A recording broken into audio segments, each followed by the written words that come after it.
आदरणीय दर्शकवृन्द नमस्कार। म डीआर नेउपाने लकडाउन विशेषमा यहाँलाई स्वागत छ। दर्शकवृन्द, यति बेला कोरोना भाइरसको संक्रमणले विश्व आजित मात्र होइन भोलिको मानव समाज के हुन्छ भन्ने प्रश्नहरूले चिमुटिरहेको छ। बाँचौँ र बचाउँ भन्ने मूल मन्त्र नै विश्व समाजका अगाडि छ। यति बेला यो रोग र यो महामारीले विश्व आक्रान्त भइराख्दाखेरि नेपाली समाज पनि त्यतिकै प्रभावित भएको छ। यो महामारी अहिले मात्र होइन, विश्व मानव जगतले धेरै यस्ता खालका महामारीको सामना त गरिसकेको छ, तर महामारीबाट पार लाग्ने विषय कठिन पनि छ। पछिल्लो चरणमा महामारीबाट मृत्यु हुनेहरूको संख्या झन्डै 1,60,000 नजिक पुग्दै गर्दा यो स्थिति पैदा भएको छ। तथापि नेपालमा संक्रमणको अवस्था अहिलेसम्म 30-31 को हाराहारीमा तथ्याङ्क छ। लकडाउन पछाडिको मानवीय चहलपहल र गतिविधिमा पूर्ण रूपमा बन्देज पछाडि संक्रमणका विषयमा सरकारले चालेका कदमले केही सकारात्मक परिवर्तन पक्कै ल्याएको छ। यसका लागि नागरिकको भूमिका पनि उत्तिकै छ। आम क्षेत्रको भूमिकासँगै राज्यले पहल कदमी ल्याउनु नै यो संक्रमण रोकिन सक्नु अथवा संक्रमण धेरै फैलिन नसक्नु महत्त्वपूर्ण उपाय हो भन्ने कुरा भर्खरै बेलायतले 21 दिन फेरि थप लकडाउन गरेपछि त्यहाँको अवस्था, त्यहाँको संक्रमणको दर र त्यसपछि मृत्युको दर घटेको छ भने लकडाउनको उल्लङ्घन गर्दा अथवा लकडाउनको पक्ष विपक्षमा विश्वकै महाशक्ति राष्ट्र भनिने अमेरिकामा मृत्यु दर 37,000 माथि पुगेको छ। तसर्थ यो महामारीको विपत्तिको बेलामा राज्यले अघि सारेका कार्यक्रम र नीतिहरूलाई नागरिकले साथ दिन सक्यो भने हामी समस्याबाट टाढा रहन सक्छौँ र महामारीलाई पार लगाउन सक्छौँ। यति बेला यो एक प्रकारले विश्वयुद्धको रूपमा देखिरहेको छ। स्वास्थ्य कर्मीले यसको सामना गरिरहेका छन्, नागरिकले साथ दिइरहेका छन्, राज्यले यसका लागि पहल गरिरहेको छ र आम सञ्चार क्षेत्र लगायत सबैको भूमिका त छ र पनि अझै सन्तास र भएका समस्याहरू गुल्जार भएर आइरहेका छन्। सँगै नेपालको अहिले 7वटा प्रदेश छन् र 7वटा प्रदेश 753वटा स्थानीय सरकार, एउटा सङ्घीय सरकार, राज्य संरचनाभित्र भएका मूलभूत कार्यकारी निकायहरू हुन् र यिनीहरूले के गरिरहेका छन् र कस्तो कार्यक्रम कार्यान्वयन भइरहेको छ र खास गरी रोकथाम र नियन्त्रणका उपायसँगै आर्थिक सामाजिक रूपले कमजोर वर्ग, खास गरी दिनभरि ज्यालादारी गरेर जीवन चलाउनेहरूको दैनिकी के छ, यी यावत विषयहरू यति बेलाका सबैभन्दा ज्वलन्त प्रश्नहरू हुन्। यी प्रश्नको जवाब दिने जिम्मेवार निकाय राज्यका ती 761वटा सरकारहरू हुन् र तिनै सन्दर्भमा आज हामीले बागमती प्रदेशसँग जोड्ने प्रयास गरेका छौँ। बागमती प्रदेशले खास गरी राहतका विषयमा के गरिरहेको छ, संक्रमण रोकथाम र नियन्त्रणका विषयमा के गरिरहेको छ, समन्वय र सहकार्यको अवस्था के छ, संविधानले समेत तिनै तहलाई समन्वय, सहकार्य र सह अस्तित्वको सिद्धान्तका आधारमा अघि बढ्न निर्देश गरेको छ। तथापि समन्वय र सहकार्य सहभागिताको अभावमा अझै संक्रमणको अवस्थामा केही सन्तास मात्रै होइन, लामो यात्रा पार गरेर पैदलका माध्यमबाट सर्वसाधारण खास गरी निम्न वर्गका मानिसहरू घर फर्कनु पनि विवश र एउटा दर्दनाक दृश्यहरू पनि छन्। सरकारले पहल कदमी लिन त खोज्छ, तर सरकारका आफ्नै संयन्त्रहरूको प्रभावकारी भूमिका नहुँदा नागरिकले सडकमा दुःख पाउनु परेको हो। लकडाउनका कारण संक्रमण त न्यून छ अर्थात् कम छ, तर संक्रमणको यो लकडाउनको अवस्थामा लकडाउन पछाडि खास गरी ज्यालादारीमा निर्वाह गर्नेहरूको बारेमा राज्यले सुनिश्चितता गर्न नसक्नाले, नागरिक ढुक्क हुन नसक्दाले, सहरमा पेट भरिन सक्दैन भन्ने निर्कुल निकालेपछि नागरिक आफ्नै खुट्टाले हप्तौँको यात्रा गरेर आफ्नै गाउँ फर्किरहेका छन्। अत्यन्तै दर्दनाक दृश्यहरूले सबैको मन छोइरहेको छ। यी विषयमा रहेर आज हामीले प्रदेश 3 का सामाजिक विकास मन्त्री युवराज दुलालसँग हामी स्काइप लाइभमा जोड्ने प्रयास गर्नेछौँ। युवराज दुलाल सामाजिक विकास मन्त्री बागमती प्रदेशका हुनुहुन्छ, उहाँसँग हामी जोड्ने प्रयास गरेका छौँ। मन्त्रीज्यू, यहाँलाई स्वागत छ माउन्टेन टेलिभिजनको लकडाउन विशेषमा। मन्त्रीज्यू, हामी मन्त्री युवराज दुलालसँग जोड्ने प्रयास गरिरहेका छौँ। दर्शकवृन्द, खास गरी यति बेला हामी बागमती प्रदेश सरकारले खास गरी ज्यालादारीमा जीवन निर्वाह गर्ने वर्गहरूको राहत र यसलाई पारदर्शी बनाउनेदेखि लिएर सम्बन्धित खास गरी लक्षित वर्गसम्म पुग्न सकेको छ कि छैन, खास गरी सङ्क्रमण र रोकथामका विषयमा जनचेतनाका कुरा, आवश्यक सेवा सुविधासँगै खास गरी उपकरण र भौतिक पूर्वाधारका विषयमा प्रदेश सरकारले के गरिरहेको छ?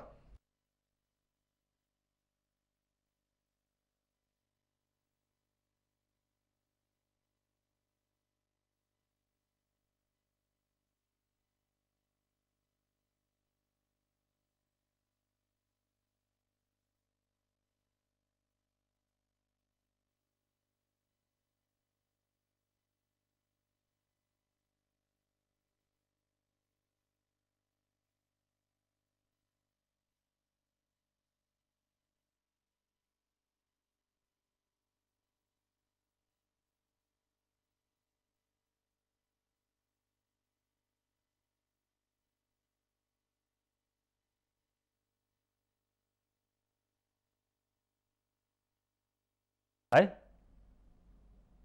दर्शकवृन्द, हामी बागमती प्रदेशको पछिल्लो खास गरी प्रदेश सरकारले के गरिरहेको छ भन्ने प्रश्न आज जोड्ने प्रयास गरिरहेका छौँ।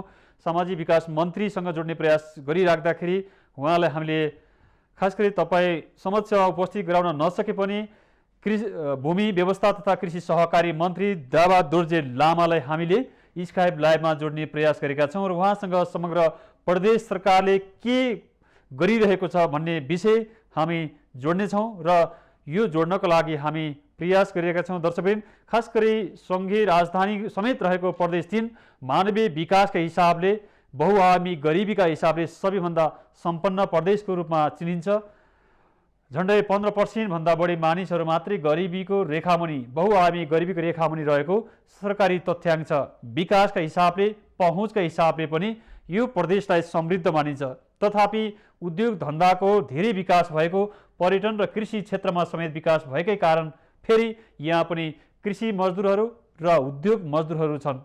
तिनै वर्ग यति बेला गाउँ फर्कदैछन् र गाउँ फर्कदै गर्दा पैदलको माध्यमबाट जानुपर्ने कष्टकर अवस्था छ।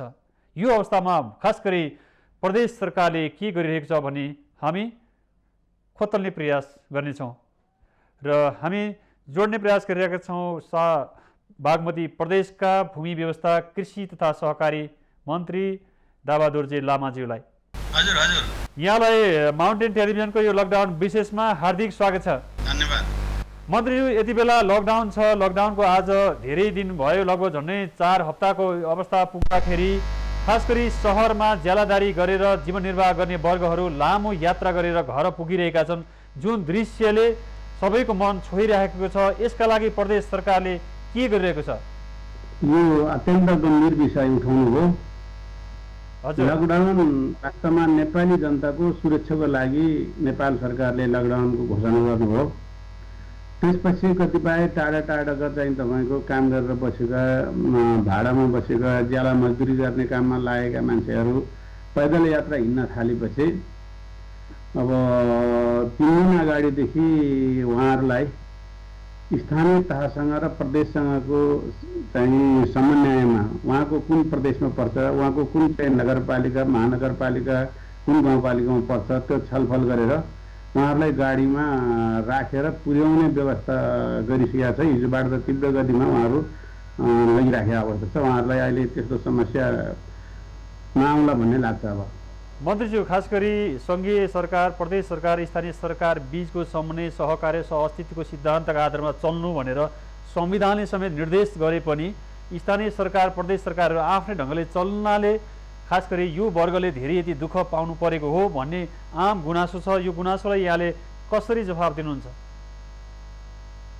होइन, यो दुईटा कुरो हो। पहिलो कुरो त लकडाउनको पालना गरेन भने नेपाली जनताको सुरक्षा हुँदैन भन्ने हिसाबले सरकारले लकडाउन गरे। हामी सबैले त्यसको पालना पनि गरे। पछि मान्छेहरू पैदल यात्रामा धेरै दुःख पाएर लामो लामो दूरीमा यात्रा गर्न थालेपछि मानवीय हिसाबले पनि यसलाई व्यवस्थापन गर्नुपर्छ भनेर बागमती प्रदेशले त यहाँ सबै खालका प्रदेशको मुख्यमन्त्रीजीको नेतृत्वमा यहाँ बसेको सम्पूर्ण प्रशासनहरू यहाँको यसको समितिहरू बोलाएर बैठक बसेर छलफल गरेर यो चाहिँ सामान्य ढङ्गले कम्तीमा पनि मान्छेहरूलाई व्यवस्थापन गर्नुपर्छ भनेर चाहिँ हामीले यहाँ पनि छलफल गरेर एउटा टुङ्गोमा पुग्यौँ। त्यही दिन सम्मान्य प्रधानमन्त्रीज्यूले पनि अब यो पैदल यात्रीहरूको व्यवस्थापन गर्न जरुरी छ। प्रदेश र चाहिँ स्थानीयले उनीसँग मिलाएर उहाँहरूले भोका पनि राख्नु भएन, पैदल यात्रा हिँड्न दिनु पनि भएन, उहाँहरूको व्यवस्थापन गर्नु पर्यो भन्ने सन्देश आइसकेपछि अहिले त्यसलाई अगाडि बढाएको छ।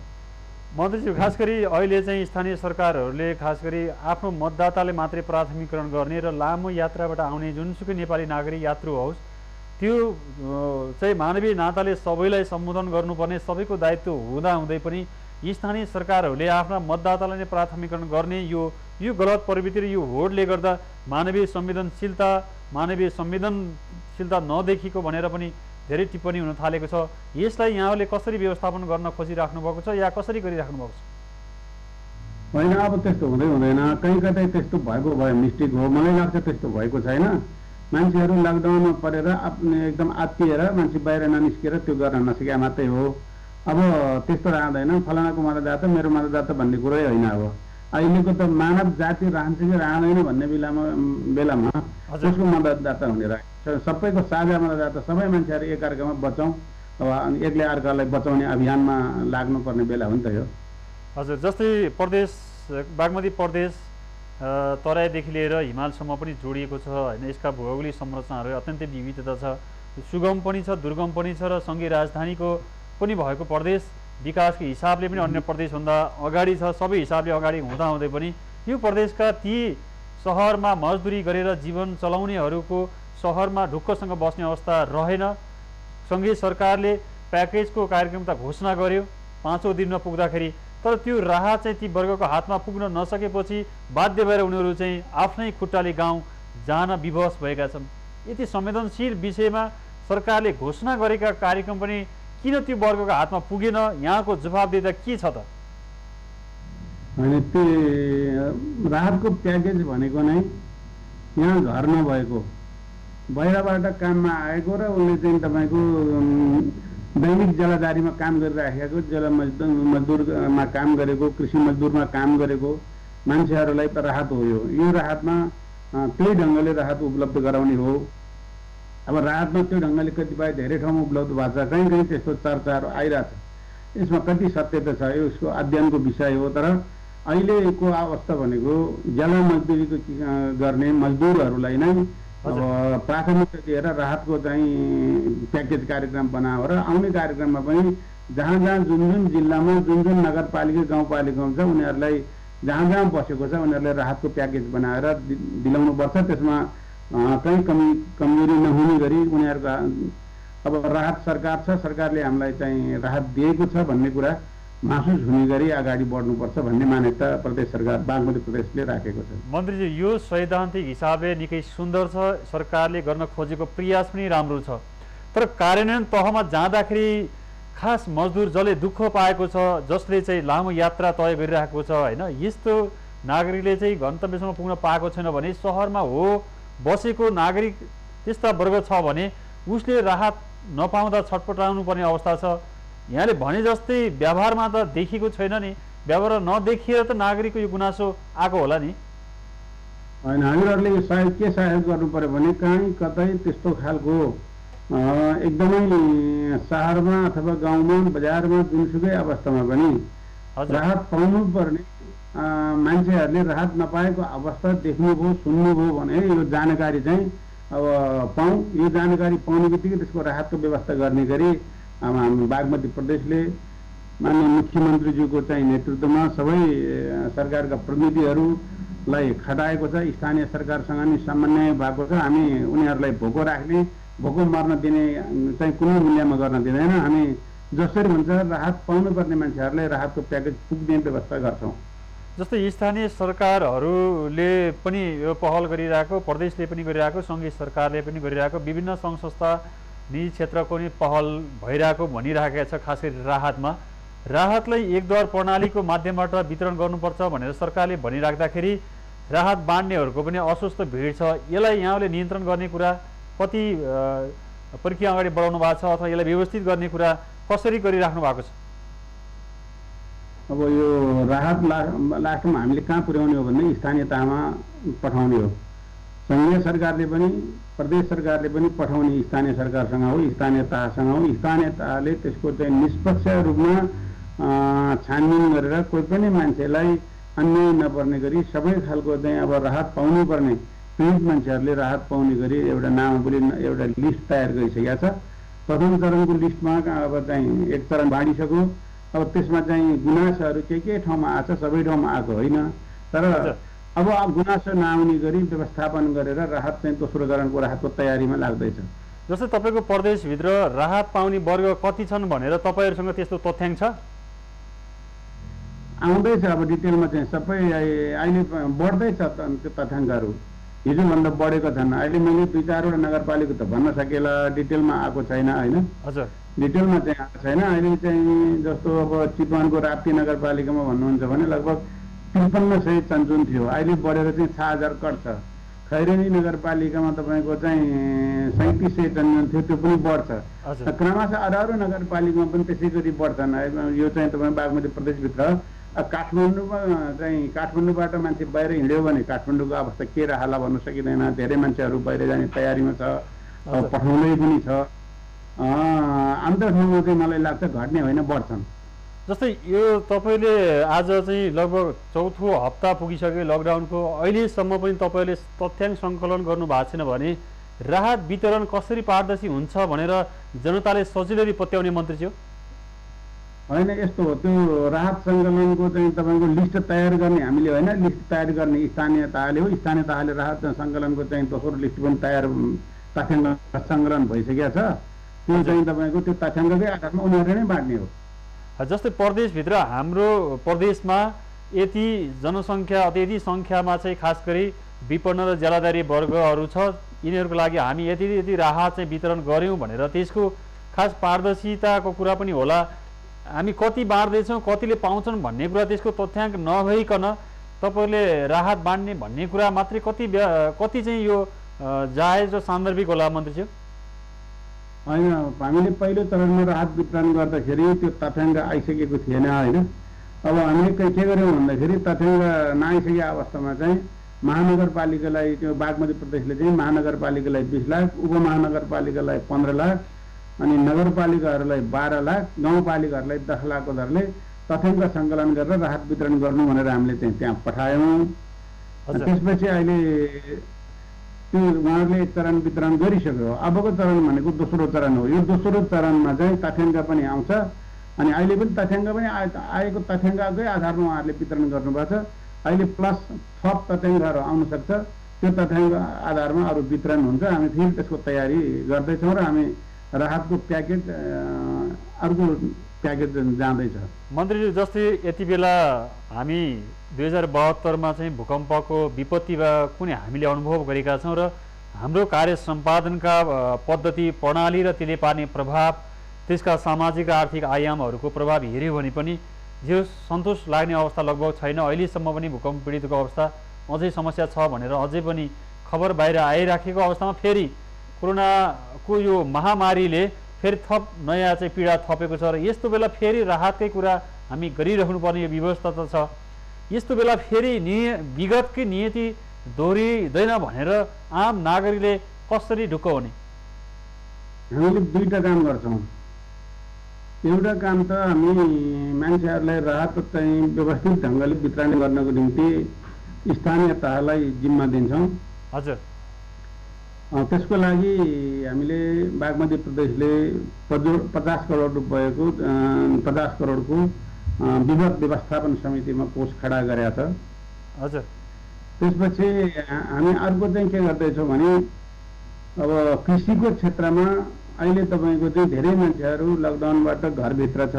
हजुर, फेरि पनि मान्छेहरू सबै घरभित्र बस्ने अनि उत्पादन हुनुपर्ने बालीहरू वस्तुहरू तपाईँको फलफुलहरू उत्पादन हुन सकेन भने फेरि अर्को समस्या आउन सक्छ भने कृषिलाई चाहिँ अलिक खुकुलो गर्ने सङ्घीय सरकारले पनि त्यस्तो अलिक खुकुलो गर्नुपर्छ कृषिलाई भन्ने मान्यता राख्नु भएको छ।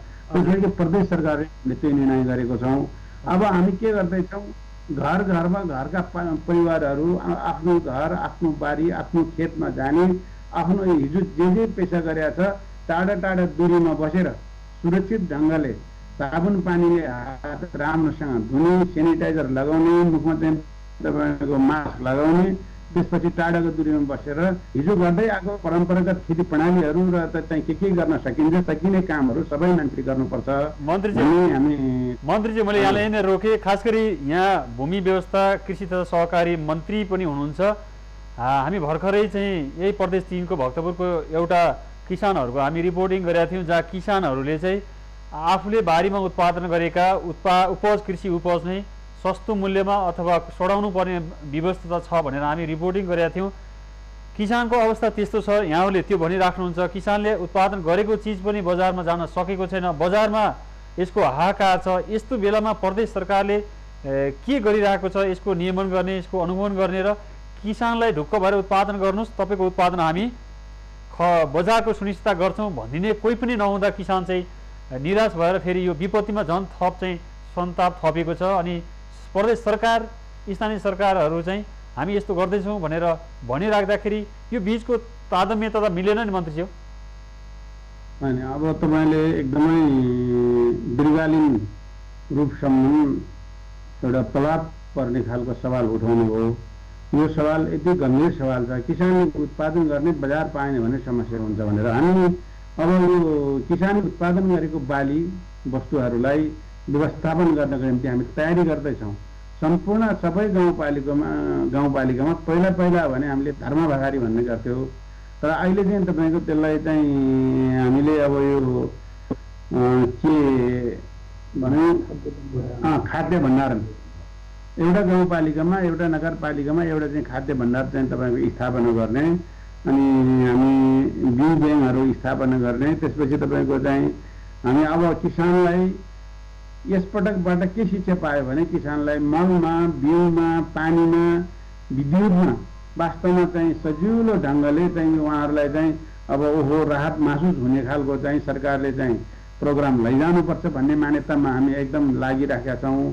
अर्कोतिर तपाईँले जुन सवाल उठाउनु भयो, उहाँहरूले उत्पादन गरेको चिजहरू चाहिँ अब तुरुन्तै बजार नपाउँदाखेरि आफैले चाहिँ तपाईँको खाद्य भण्डारमा राख्ने होइन। हामीलाई त पैसाको खाँचो छ, यो खाद्य भण्डारमा राख्ने होइन, सरकारले खरिद गरिदिनु पऱ्यो भने त्यो किसानलाई नाफा हुने गरी, घाटा हुने गरी होइन, कम्तीमा न्यूनतम 25% चाहिँ त्यो उत्पादन गर्ने किसानलाई नाफा हुने गरी ओहो नाफा सरकारले पनि दिँदैछ भन्ने मान्यता उनीहरूलाई चाहिँ उत्साह जाग्ने गरी सरकारले खरिद गर्ने र यहाँ सरकारले त्यसपछि व्यापारीलाई बेच्छ, यहाँ तपाईँको स्वयं किसानलाई फिर्ता गर्छ। तर हामी यो किसानको चिज खरिद गर्ने अभियानमा हामी यो नयाँ वर्षमा हामी नयाँ ढङ्गले जान्छौँ। मन्त्री यहाँनिर म फेरि एउटा थप प्रश्न, हाम्रा खास दर्शक हुनुहुन्छ कृष्ण राणाभाट भनेर काठमाडौँ महानगरपालिका वडा नम्बर 15बाट हामीलाई चाहिँ तपाईँसँग एउटा प्रश्न सोधिदिनको लागि हामीलाई यहाँ चाहिँ जानकारी दिनुभएको छ। खास गरी राहत वितरण सरकारले अलपत्र परेकाहरूका लागि राहत वितरणका लागि स्थानीय तहलाई वडा कार्यालयलाई जिम्मा दिएको छ भन्छन्, तर वडा कार्यालयमा निश्चित कार्यविधि र संयन्त्र न बजेट नै यस्ता अवस्थामा उद्धार तथा राहतका लागि कसरी व्यवस्था भएको छ भनेर उहाँले चाहिँ यो प्रश्न तपाईँसँग राख्नको लागि हामी कहाँ पुर्याउनु भएको छ। महानगरपालिका वडा नम्बर 15 का कृष्ण राणाभाटले अहिलेसम्म त्यो राहतको अवस्था नपाए पछाडि यो प्रश्न यहाँले कसरी जवाफ दिनुहुन्छ मन्त्रीज्यू?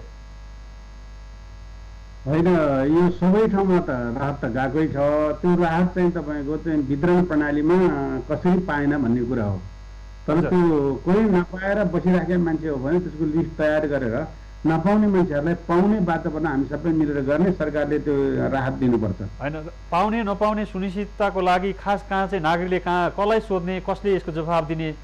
कृष्ण राणाभाट एउटा प्रतिनिधि पात्र हो, यस्तै धेरै नागरिकहरू चाहिँ भोको पेटमा छटपटिने अवस्था छ। वडा सरकारहरू वडा स्थानीय सरकारहरूले गर्छ भनिराख्दा पनि त्यही वर्गले चाहिँ भोकसँग चाहिँ भिड्नु परिरहेको छ। प्रदेश सरकारले यसका लागि के गर्छ त? कहाँनिर जाँदाखेरि ती नागरिकले साँच्चै राहतको महसुस गर्न सक्छन्? अब हामीले के गर्छौँ भने सम्बन्धित वडामै उहाँहरूले भन्नुपर्छ। अब सबै नगरपालिका, सबै महानगरपालिका, उपमहानगरपालिका र गाउँपालिकाहरूलाई हामीले यहाँबाट के चाहिँ निर्णय गर्छौँ भने हाम्रो माननीय मुख्यमन्त्रीज्यूले चाहिँ नेतृत्वमा बसेको बैठकले हामीले के गर्दैछौँ भने अब स्थानीयताहरूले कहीँ कतै पनि कसैले पनि पक्षपात नहुने गरी चाहिँ जुन पाउनुपर्ने मान्छेहरू हो उसको चाहिँ तपाईँको लिस्ट तयार गरेर दिनुपर्छ। त्यसमा कुनै खालको गुनासो आउने काम गर्नु हुँदैन भन्ने मान्यता नै हो। यदि गुनासो आयो भने हाम्रो चाहिँ अब त्यो सम्बन्धित प्रदेशको प्रदेश संसदहरूको नेतृत्वमा सर्वदलीय एउटा संयन्त्र बनाएको छ। त्यहाँको नगरपालिकाको त्यहाँको गाउँपालिकाको चाहिँ तपाईँको प्रतिनिधिहरू बसेर अनि त्यो हाम्रो चाहिँ प्रदेश संसदहरू अनुगमन गर्छन् र त्यस्तो अवस्था कहीँ केही भेटियो भने गुनासो राख्दा हुन्छ। जस्तै एउटा काठमाडौँ महानगरपालिका वडा नम्बर 15 का कृष्ण राणाभाट जस्तै नागरिकले गुनासो कहाँ राख्ने र कहाँ राख्दाखेरि उहाँको जवाब पाउन सक्नुहुन्छ र राहत पनि पाउन सक्नुहुन्छ।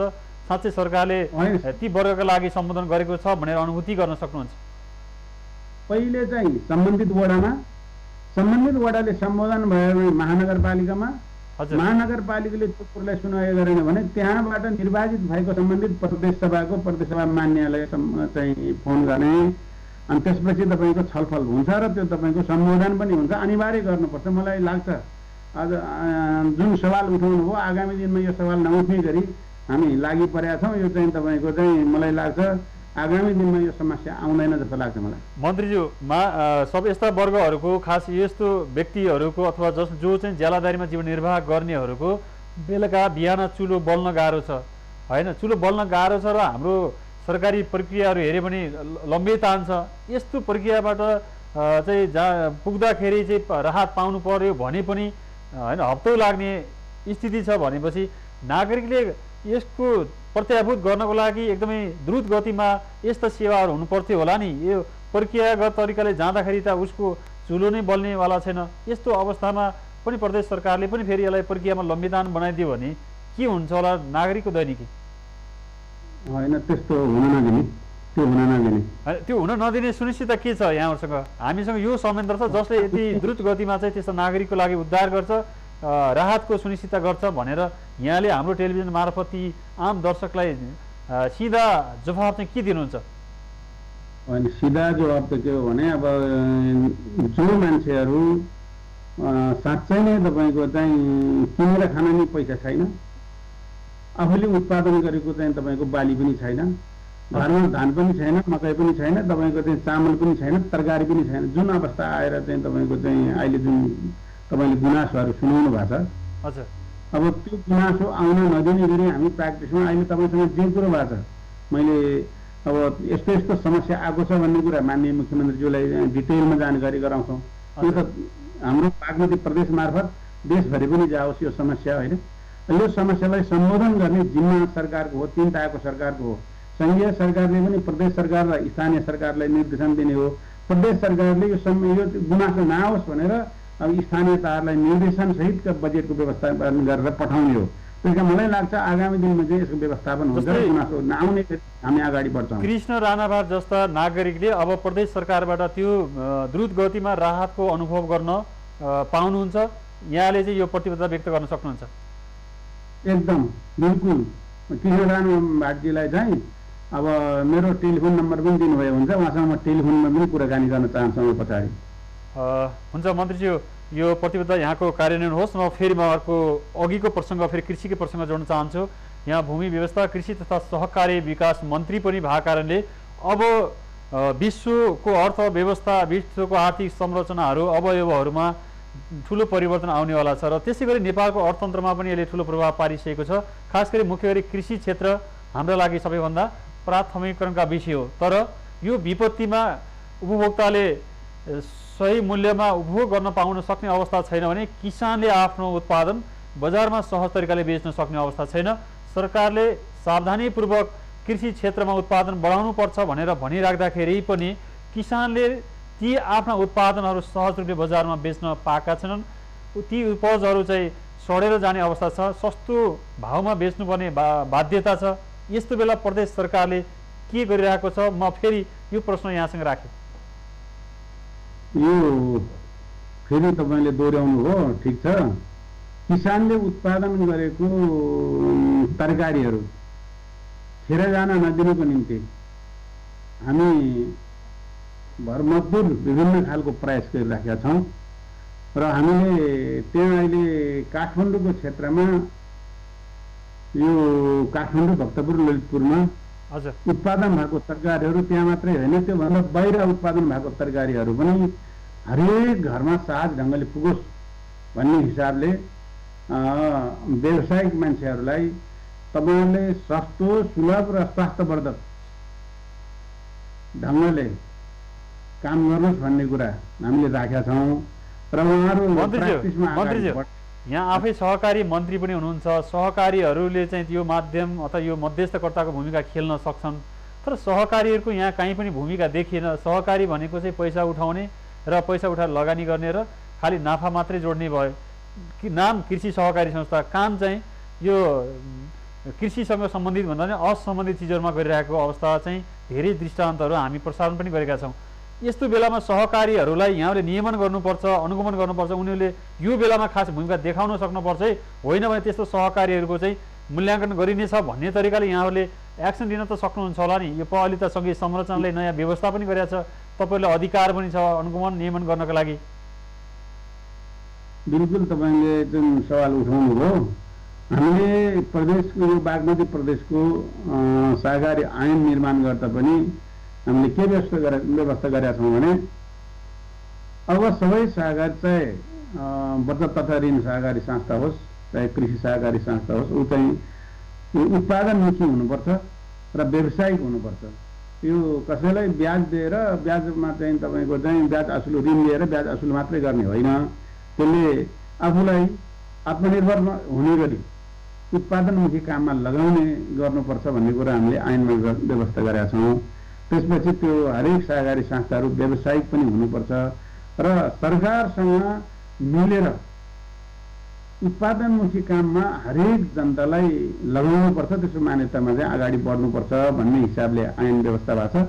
केही समय पछाडि नै यसको महासङ्घको अध्यक्ष हाम्रो टिकाराम कणेलजी होइन, उहाँसँग कुरा हुँदैछ मेरो अघि तपाईँको चाहिँ मिन्दार कणेल टेलिफोन सम्पर्कमा आउनु भएको थियो। एकछिन पर्नुहोस्, एकछिन पछि कुराकानी गर्छौँ भनेको छु र यो विषयमा हामी छलफल पनि गर्नेछौँ र बिल्कुल नै सहकारी संस्थाहरूले यस्तो बेलामा कम्तीमा पनि समन्वय गरेर किसानले उत्पादन गरेको तरकारीहरू उहाँहरू पनि व्यावसायिक ढङ्गले थोरै नाफा खाएर सम्बन्धित ठाउँमा पुर्याइदिने काम गर्यो भने सरल हुन्छ, सजिलो हुन्छ। त्यो हुने काम यो ऐनले पनि व्यवस्था गरेर त्यो काममा लगाउनुहोस् भन्छु म एकछिनपछि उहाँहरूलाई। जस्तै सहकारीको चाहिँ प्रकरणहरू हेऱ्यो भने धेरै ठाउँ सहकारी विवादित छन् होइन, जसले गर्दा सहकारीप्रतिको विश्वसनीयता पनि गुम्दै गएको छ। हामी धेरै सहकारीहरूको चाहिँ बदमासीका हामी पनि फलोअप गरेका थियौँ, तर सरकारले अहिले चाहिँ नयाँ व्यवस्था अनुसार कसले कति नियमन गर्ने, कसले कति व्यवस्थापन गर्ने भन्ने जुन अधिकार प्रत्यार्जन गरिएको छ, त्यसको आधारमा स्थानीय सरकार, प्रदेश सरकार, सङ्घीय सरकार भनेर यसको यो खालको व्यवस्थाका कारणले गर्दा पनि सहकारीहरूको त्यति राम्रो चाहिँ छवि देखिएको छैन र यस्तो बेलामा फेरि सहकारीहरूले जुन आफ्नो सक्रियता देखाउनु पर्दो देखाएका छैनन्। अब ती सहकारीहरूले यहाँ मन्त्रीले भने जस्तै काम गर्ला नि त? होइन, काम गर्नैपर्छ नि, काम गर्नैपर्छ। काम दुई खालको कुरो हुन्छ। एउटा काम गर्ने सहकारी संस्थाहरू हामी प्राथमिकता पनि दिन्छौँ, उहाँहरूलाई चाहिँ व्यावसायिक बनाउँछौँ, उहाँहरूलाई उत्पादनमुखी काममा लगाउँछौँ, उसको एउटा पाटो हुन्छ। बेइमानी गर्ने सहकारी संस्थाहरूको अर्को पाटो हुन्छ र उहाँहरूलाई हामीले अब राज्यबाट पाउने सुविधाहरूबाट वञ्चित बनाउँछौँ। यदि त्यस्तो सहकारीहरू जसले यो विपत्तिको बेला त्यो खालको भूमिका निर्वाह गरिनन् भने प्रदेश सरकारले त्यस्ता सहकारीको मूल्याङ्कन गर्ने एउटा प्रावधान पनि होला होइन? त्यहाँ चाहिँ यहाँहरूको के हुन्छ खास त्यस्ता सहकारीहरूले जसले यो विपत्तिमा पनि योगदान गर्न सकुन्? सहकारीले चाहिँ विपद तथा यो रोकथामका लागि राहत कोषमा पैसा जम्मा गर्ने भन्दा पनि खास गरी किसानहरूको लागि खास सहजकर्ताको भूमिका खेल्न सक्छन् कि सक्दैनन् भनेर यसको मूल्याङ्कन यहाँहरूले कति गर्नुहुन्छ र यदि त्यस्ता नगर्ने सहकारीहरूलाई के गर्न सक्नुहुन्छ? हामी अध्ययन गर्छौँ। अध्ययनपछि राम्रो काम गर्ने सहकारी संस्थाहरू सहयोग गर्ने मैले अघि पनि भने उहाँहरूको मूल्याङ्कन छुट्टै हुन्छ, काम नगर्नेको मूल्याङ्कन छुट्टै हुन्छ। त्यो यो लकडाउन त सधैँभरि बस्ने होइन नि त। हजुर मन्त्रीजी, अब खास गरी अब अर्को प्रसङ्ग मैले यहाँसँग जोडेँ। अब कोरोना भाइरसको यो सङ्क्रमण पछि प्रदेश 3 पनि त्यतिकै जोखिममा छ र यसका लागि खास गरी आवश्यक उपकरण र त्यसपछि आइसोलेसन वार्डदेखि क्वारेन्टाइनका विषयहरू छन्। विदेश खास गरी भारत लगायत तेस्रो मुलुकबाट नेपाल भित्रिनेहरू पनि धेरै छ र यिनीहरूको खास गरी स्वास्थ्य परीक्षण र क्वारेन्टाइन बसाइका विषयहरू पनि त्यतिकै गहन प्रश्न छन्। यसलाई यहाँहरूले कसरी व्यवस्थापन गरिराख्नु भएको छ? अब यसको व्यवस्थापन हाम्रो सामाजिक विकास मन्त्री युवराज दुलाल कसेर लाग्नु भएको छ। हामीले बैठकमा बस्छौँ, छलफल गर्छौँ, जिम्मेवारी अनुसार उहाँले त्यो जिम्मा लिएर सबै ठाउँमा खटिरहनु भएको छ। आवश्यक चाहिँ तपाईँको जे आवश्यक पर्छ त्यो आवश्यक अब स्वास्थ्य सम्बन्धी आवश्यक पर्ने कतिपय चाहिँ तपाईँको चाहिँ हस्पिटलमा आवश्यक पर्ने अब यो सामग्रीहरू उपकरणहरू वितरण गरिरहेको छ। कति आउँदैछ। हाम्रो आफ्नै देशमा उत्पादन हुन सक्ने अवस्था कम भएको हुनाले धेरै कुराहरू बाहिरबाट आउनुपर्ने, बाहिरबाट आएको जति वितरण भइरहेको छ जस्तो लाग्छ मलाई। अब पनि आउँदैछ। खास गरी प्रदेश बागमती प्रदेशभित्र भारत लगायत तेस्रो मुलुकबाट कति मानिसहरू भित्रिए भनेर यहाँहरूसँग कुनै त्यस्तो सरकारी तथ्याङ्क छ? अब मान्छेहरू अहिले चाहिँ ब्रेक भएको छ। हिजो अस्तिसम्म त मान्छे आउने क्रम जारी नै थियो। आउने मान्छेहरूलाई कति मान्छे आए भनेर यहाँहरूसँग त्यस्तो तथ्याङ्क छ? ठ्याक्कै तथ्याङ्क त अहिले डिटेलमा तपाईँलाई मैले भन्न सकिँदैन। हजुर। तर मान्छे तपाईँको चाहिँ विभिन्न ढङ्गले आएकै छन्। धेरै जस्तो भारतबाटै मान्छे नेपालमा छिर्यो। हजुर। अरू देशमा पनि आउने क्रम जारी छ।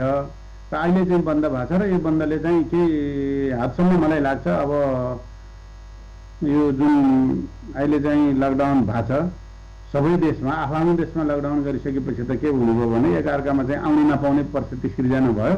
त्यसले गर्दा कतिपय नेपालीहरू अरूको देशमा छ, कतिपय अरू देशका मान्छेहरू हाम्रो देशमै छन्, कतिपय त खुसीले पनि बसेका छन्। सोलुखुम्बु जिल्लामा चाहिँ विदेशीहरू एकदम चाहिँ अब हामी यहीँ बस्छौँ, हामीलाई खुसी छ, हामी अहिले चाहिँ हाम्रो देशमा जाँदैनौँ, यहीँ सुरक्षित छ भनेर बसिरहेका पनि छ। कतिपय हाम्रो मान्छेहरू विदेशमा बसेर पनि उनीहरू खुसीले बसिरहेका पनि छन्, आउनलाई छाट परिरहेका छन्। आउने मान्छेहरू बिस्तारै आउन पनि सक्छ। अहिले भएका मान्छेहरू जति नेपालमा आए मलाई ठुलो सङ्ख्यामा मान्छेहरू प्रवेश भइसकेका छ। प्रवेश भएको मान्छेहरू चाहिँ क्वारेन्टाइनमा राखेर चेक जाँच गरेर मात्रै प्रवेश गराएको छ।